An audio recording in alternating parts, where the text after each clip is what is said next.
Bakit walang notaryo? Ano po, open po sir, naka-open. Para in case na gusto ko ibenta, pwede ko pa po magbenta. Kasi pag naka-notaryo sa akin, po nakapangalan yun. Hindi ko na po may bibenta. Hindi na nga eh, dapat sa iyo pangalan kasi ikaw yung gumagamit. Papatransfer pa po yan sir, papa-clearance pa po. Ako! Apo. Wala to, nabilang to. Wala to, nabilang to. Registered? Apo sir, pare-register ko lang po na nung sa araw. Kay Sir Leo po, Boss Leo. Price ko sa inyo ha. Eh, panotaryo nyo na to? Panotaryo nyo na to? Sige po sir, kasi po... Ang to dokumento eh. Kahit itapon ko to ngayon eh. Papa-notaryo na po. Panotaryo nyo po. Papakita mo. Paano mo masasabing legal document yan? Sige po sir, pagkano, papanotaryo, papapangalan ko na po sa akin. Motor, mangangarnap ako. Natanay ko ito ngayon. Ngayon, gagawa ako ng ganito. Mag-i-invento ako ng firma. Ilalagay ko yung pangalan ng nagbento sa inyo. Blanco. Copy sir, sige po. So ayan mga master, nakita nyo naman yung ginawa nating unang video regarding dun sa notarize sa papel ng mga motor na second hand, no? So ginawa ko yung video na yun para bigyan kayo ng option na para hindi kayo masita ng mga pulis or para hindi na masyadong marami pang tanong yung mga pulis. Kumbaga binigyan ko kayo ng option na imbis na deed of sale ang ipakita nyo, pero hindi naman hinihingi, yun napansin natin, hindi naman hinihingi nung police, biglang ibinigay nung rider. Pero yun nga, yung sa ginawa kong video yun ay ginawan ko, kaya binigyan ko kayo ng option na imbis nga na deed of sale yung mga dokumento na dinadala natin ay gawin nating authorization letter na lang na katunayang pinahintulutan kayong gumamit ng hindi sa inyong motor o sasakyan. So ayun, sa topic na ito mga master, pag-uusapan natin ang ginawa ng pulis, kung tama ba na hingin ng pulis or kung legal ba na hingin ng pulis yung dokumento na yun dahil nag-checkpoint sila. So sa video nito ay pag-usapan natin ito mga master. So bigyan ko lang kayo ng konting context na yun sa ginawa ng police, kaya sila humingi ng deed of sale siguro ay dahil siguro di natin alam, baka mamaya may hot pursuit silang operation sa oras na yon, or baka may karnaping or krimen, kung anong krimen yung nangyari sa lugar na yon at kaya sila may checkpoint na gano'n. So hindi malinaw sa atin kaya naghahanap yung pulis ng siguro ng ganong papel. So ayun, bigyan ko kayo ng context mga master tungkol dun sa batas na isinulong ni Dick Gordon regarding sa mga riders. Sinulong ni Gordon na yung batas na yon na tinawag na Republic Act RA 11235, as also known as the Motorcycle Crime Prevention Act, no. So ito nga yung sa mas kilalang doble plaka law, no. So hindi lang naman yung plaka yung pinakang main objective nito. Ito ay objective nito ay parang mabawasan nga daw yung crime dito sa ating bansa. At iyon, kaya siguro isa sa mga pinai-implement nga ng kapulisan natin yung paghahanap ng ORCR or ng mga legal documents ay dahil dito sa pinasa ni Gordon na batas. So biglang ko lang kayo ng konting nilalaman ng batas na to. So sabi dito, RA 11235 was passed to protect the public from criminals using motorcycle.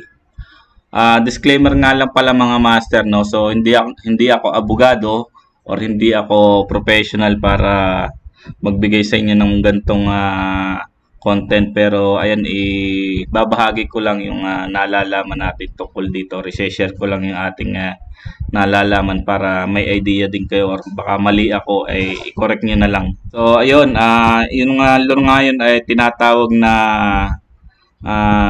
Motorcycle Crime Prevention Act, or mas nakilala sa doble plaka law, kasi naging viral to nung kasagsagan na gusto niyang palakihin nga yung plaka.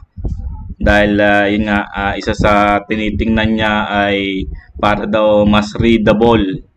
Pero kaya nag-alma yung mga riders natin kasi nga ay gusto ngang palagyan din ng plaka sa unahan ng ating mga motor na singlaki din ng plaka sa likuran.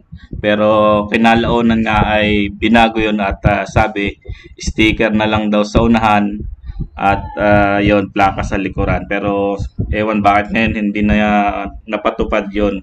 Ito, bigyan ko rin kayo ng konting nilalaman ng RA 11235. So, isa sa na-highlight dito nga at bakit hinahanap ng kapulisan natin yung mga dokumentong legal. At bakit papasok dito yung mga comment natin. So, bago yon, magbasa muna tayo ng mga comment sa previous video natin. Ito, 5.9k comment. Marami kasi tayo nabasa sa comment section na mali daw yung ginawa ng kapulisan natin. ORCR lang daw at driver's license na hindi expired ay dapat daw okay na. Pero nga sabi ko doon sa video natin ay kahit may ORCR pa at may driver's license tapos second hand yung gamit na sasakyan ay pasok pa rin doon sa batas ni Gordon. Mamaya sasabihin ko sa inyo mga master. Ito sabi ni Mona Respicio, sabi niya, nakapangalan sa iyo hindi basta nakaristo updated sa LTO, hindi na problema ng pulis kung hindi mo pangalan unless nakatimbre sa karnap yung gamit mo. So ayun nga, tulad nga ng nasabi ko hindi natin alam, baka mamaya may hot pursuit sila or may krimen na nangyari dun sa lugar na yun kaya naghahanap ng document, ibang dokumento yung kapulisan natin kasi nga hindi sa nagdadrive yung nakapangalan sa dokumento niya. O sabi dito ni Lorenzo ES, legally dapat notaryado ang deed of sale, katunayan ng transaction between owner and buyer. Tama naman. Kahit di nakapangalan sa'yo basta may legit and updated ORCR at IDs, pag walang notaryo, walang bisa sa korte ang document. Kaya kung balak nyo benta rin dapat dalawa ang deed. Isang open at isang close na notarized. Yun, tama yung sinabi ni Lorenzo ES. No? So kung magpapagawa kayo ng notaryo, ng dokumento ng deed of sale ay dalawa ang paggawa nyo. Isang open deed of sale tapos isang may details ng buyer at ng seller na naka-indicate doon sa notarized document ninyo. Sabi ni Christopher Santor, Sir, pulis kayo, may access sa LTO at HPG. Verify nyo kung duda kayo. Trabaho nyo pa yan as a public servant. Hindi para ang motorista pa ang pahirapan nyo. So yun nga, yung sabi ko nga dun sa previous video ko, kaya ginagawa nila yung mga ganyang batas ay para mapadali nga yung buhay-buhay at bagay-bagay natin. Kumbaga, dun sa oras na yun, kung halimbawa sila pa magbe-verify nun sa system nila ay isa pa rin kakain ng oras, pero usually sa ibang bansa talagang ganun yung ginagawa nila. Tinitingnan nila sa system kung may record ba yung sasakyan, kung may record ba yung mismong driver. At ayun, kagandahan nga sa ibang bansa, hindi na pwede silang mag-drive ng hindi nila dala yung driver's license basta makita lang nila na qualified mag-drive or may permit siyang mag-drive sa system. Sa system na rin nila tinitingnan yon. Pero ito, talakayin na natin o pag-usapan natin yung nilalaman ng RA 11235. Sabi kasi dito, kaya sinabi ko pasok sa ginawang batas ni Gordon yung pag hindi nakapangalan sa iyo ang ORCR ay pwede kang makulong. Ano daw ang pwedeng ikaso? Yun na nga yung sinasabing RA 11235, yan ang pwede kaso sa iyo pag napatunayang hindi sa iyo nakapangalan yung sasakyan pero ikaw na nagmamay-ari. Ito, naka-ano dito na registration by the owner, section 4. The owner of a motorcycle shall register his or her motorcycle with the LTO within 5 days. So, dapat daw within 5 days mailipat nyo na sa pangalan nyo. Pero isang technique dyan, kung magpapagawa kayo ng deed of sale, ay huwag nyo lagyan ng date. Pero I doubt hindi yan gagawin ng mga abogado kasi usually may mga tampered date. Nakalagay dito, within 5 days from such acquisition of ownership. Yan, the owner of motorcycle shall also immediately report any sale or disposition of his motorcycle to the LTO. So kung ikaw naman daw ay nagbenta, ay dapat mai-report mo sa LTO na naibenta mo na yung sasakyan.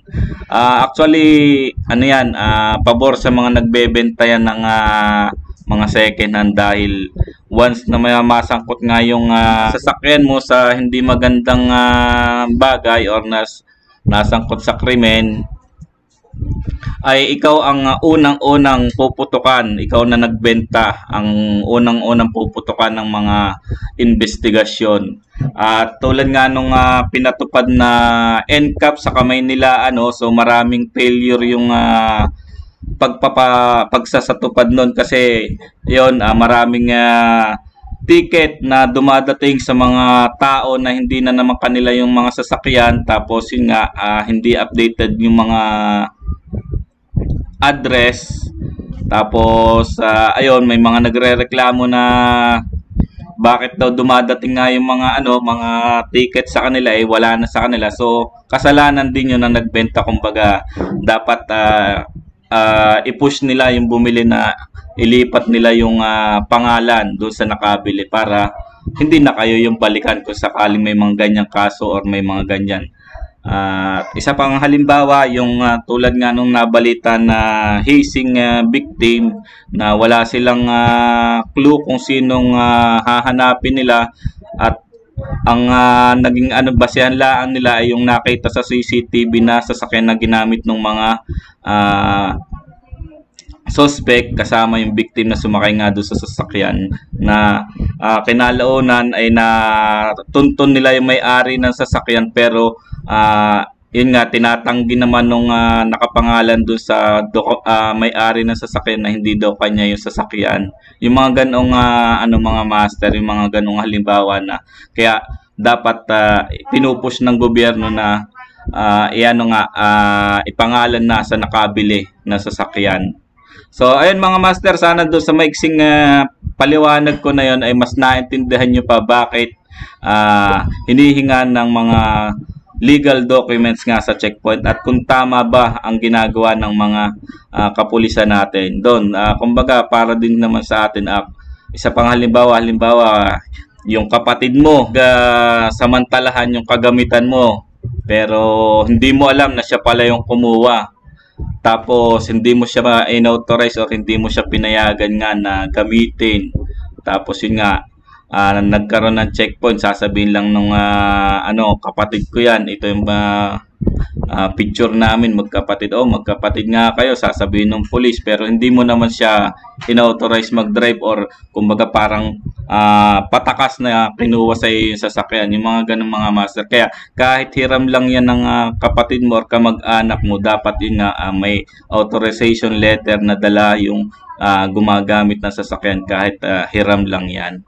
Actually na-encounter ko yan nung 2005, mga ganon. Yung tricycle ng kapatid ko ay nakapangalan nga sa kapatid ko, tapos gabi kami bumiyahe, ay yung kapatid ko nga ay nasa ibang bansa na kami na yung pinag-aalaga ng tricycle niya. Ayun, unang-unang tanong ng kanino nga ba yan? Sabi namin sa kapatid namin, bakit nasa sayo yan? Authorized ka bang mag-drive niyan? Yung mga ganong question, pero kung iisipin mo kung logic ang pagbabasihan mo, ay may punto naman yung ating kapulisan. So, ayan mga master, sana naliwanagan kayo kung tama ba or legal ba yung ginagawa ng mga kapulisan natin na maghanap ng mga legal documents bukod sa ORCR at mga lisensya natin. So, ayun, sana naliwanagan kayo at kung may mga katanungan kayo, kung gusto nyo kontrahin yung mga sinabi ko, ay comment nyo lang para mapag-usapan din natin. Alright.